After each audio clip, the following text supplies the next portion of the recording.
Bienvenue dans l'émission Kangoka. Mon nom est Chris Ndikumana. Nous sommes mardi. Aujourd'hui, j'ai une parole spéciale pour toutes les personnes qui sont dans une situation où elles ne voient aucune voie de sortie. Il y a des problèmes auxquels vous pouvez facilement trouver une solution. Vous pouvez soit appeler un ami pour vous aider, ou utiliser l'intelligence que Dieu vous a donnée pour résoudre le problème, ou encore utiliser l'argent que vous avez. Quoi qu'il en soit, il y a des problèmes auxquels vous pouvez facilement trouver une solution. Je ne vais pas parler de ce genre de problème aujourd'hui. Je parle à ceux qui m'écoutent aujourd'hui et qui sont dans une situation où ils ne peuvent rien faire du tout. Il arrive que même si vous utilisez tout ce que vous avez, vous n'arrivez pas du tout à vous en sortir. Vous avez tout essayé. Vous êtes arrivé même au point où vous vous lamentez, vous voulez tout laisser tomber. Les gens qui sont arrivés à ce niveau ne peuvent plus prier. C'est vrai, vous pouvez continuer à aller à l'église le dimanche, mais votre relation avec Dieu est éteinte. Vous ne voulez même plus écouter la parole de Dieu. Votre cœur est devenu très amer. Vous avez l'impression que Dieu vous a laissé tomber. J'aimerais vous montrer la meilleure façon de vous rapprocher de Dieu si vous êtes dans une telle situation. Dans la Bible, il y a une personne qui a eu le même problème. Il s'appelait Josaphat. Son pays était attaqué par 3 autres pays. Il savait très bien que même s'il prenait des armes, il n'avait aucune chance de remporter la victoire. La prière qu'il a faite, c'est la même que j'aimerais vous demander de faire. C'est une prière qui m'a beaucoup aidé. Chaque fois que je me trouvais dans une situation où je me sentais totalement impuissant, je faisais la prière de Josaphat. Cette histoire se trouve dans 2 Chroniques, chapitre 20, verset 12. Il est écrit: « Ô notre Dieu, n'exerceras-tu pas tes jugements sur eux, car nous sommes sans force devant cette multitude nombreuse qui s'avance contre nous. » Voici comment il termine la prière, et c'est ce qui m'encourage beaucoup. Il termine en disant: « Et nous ne savons que faire, mais nos yeux sont sur toi. » Si vous ne savez pas quoi faire, je vous invite à faire cette prière de Josaphat.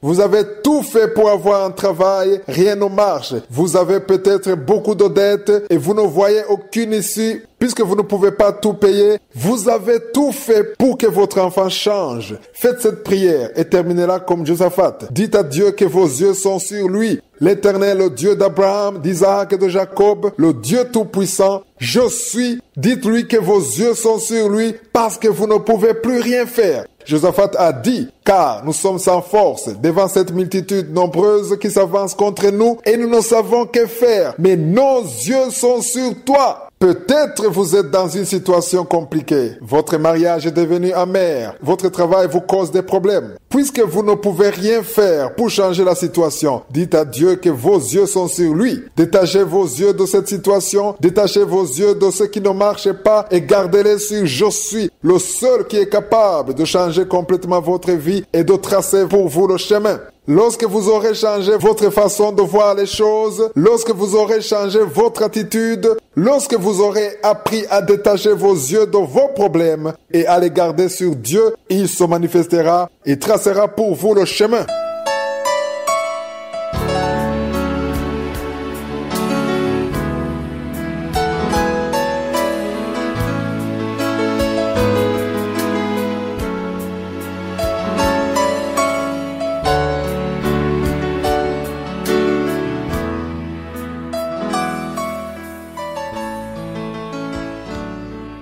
Nous continuons l'enseignement sur lequel nous venons de passer plus de 2 semaines. Un enseignement qui vise à apprendre à tous les membres de Kangoka comment lire la Bible. J'espère que vous avez déjà lu les 3 premiers chapitres du livre de la Genèse comme je vous l'ai demandé.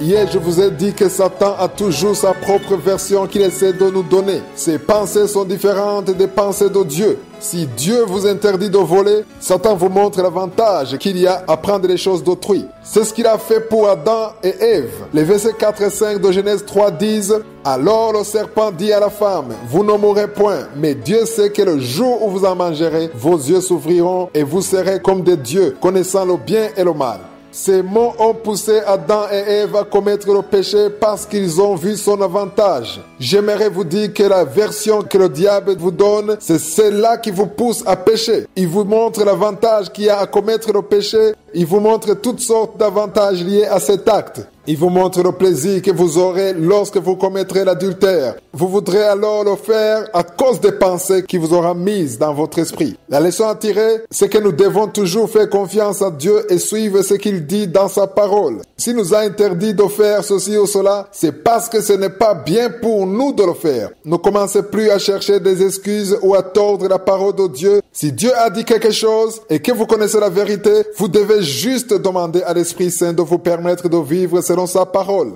Au verset 7, nous voyons les conséquences du péché d'Adam et Ève. J'aimerais vous dire que chaque fois que vous commettez un péché, il y aura toujours des conséquences. Voici la partie que plusieurs n'aiment pas entendre. Même si vous vous repentez de votre péché, car vous pourrez toujours vous repentir et Dieu est un Dieu de miséricorde, à chaque fois que vous vous repentirez, il vous pardonnera, mais votre repentance ne forcera pas forcément les conséquences de votre acte. Prenons par exemple le péché d'adultère ou de fornication. Vous commettez l'adultère parce que vous voulez faire plaisir à votre chair. Quelques jours plus tard, vous vous rendez compte que vous êtes enceinte. Même si vous vous repentez, Dieu vous pardonnera, mais l'enfant qui a été conçu continuera à grandir. Même si Dieu vous pardonne, les conséquences restent. Vous devrez alors faire face aux conséquences de ce que vous avez fait. Les versets 7 et 8 disent « Les yeux de l'un et de l'autre s'ouvrirent. Ils connurent qu'ils étaient nus, et ayant cousu des feuilles de figuier, ils s'en firent des ceintures. Alors ils entendirent la voix de l'Éternel Dieu qui parcourait le jardin vers le soir, et l'homme et sa femme se cachèrent loin de la face de l'Éternel au milieu des arbres du jardin. » J'aimerais insister sur le verset 12. Il est écrit « L'homme répondit, la femme que tu as mise auprès de moi m'a donné l'arbre et j'en ai mangé. » Je ne sais pas si vous avez déjà remarqué, mais dans notre nature humaine, nous n'aimons pas assumer la responsabilité de nos actes. Nous voulons toujours accuser les autres. Le jour où Dieu a interdit à Adam de manger les fruits de l'arbre, Ève n'était pas là. Mais elle n'a pas hésité à accuser Ève alors que Ève n'était même pas là quand Dieu a parlé à Adam. Chaque fois que nous faisons des choses que nous ne devrons pas faire, nous avons toujours tendance à accuser les autres. Parfois, vous entendrez les gens accuser leurs parents en disant qu'ils n'ont pas eu assez d'affection de la part de leurs parents. D'autres diront qu'ils n'ont jamais été aimés. Celui qui a eu une relation difficile dira que c'est à cause de l'autre qu'il a eu une vie difficile. Les autres disent qu'ils ont une mauvaise vie à cause de leurs frères et sœurs. Nous voulons toujours rejeter la responsabilité de notre échec sur les autres. C'est notre nature humaine depuis Adam. Adam a dit, la femme que tu as mise auprès de moi m'a donné de l'arbre et j'en ai mangé. Il n'a pas remarqué que c'est lui qui avait commis une faute grave, puisqu'il était le seul à avoir reçu les instructions de la part de l'Éternel. Nous continuerons demain, continuez à lire tout le 3e chapitre. Que Jésus vous bénisse, passez une bonne journée.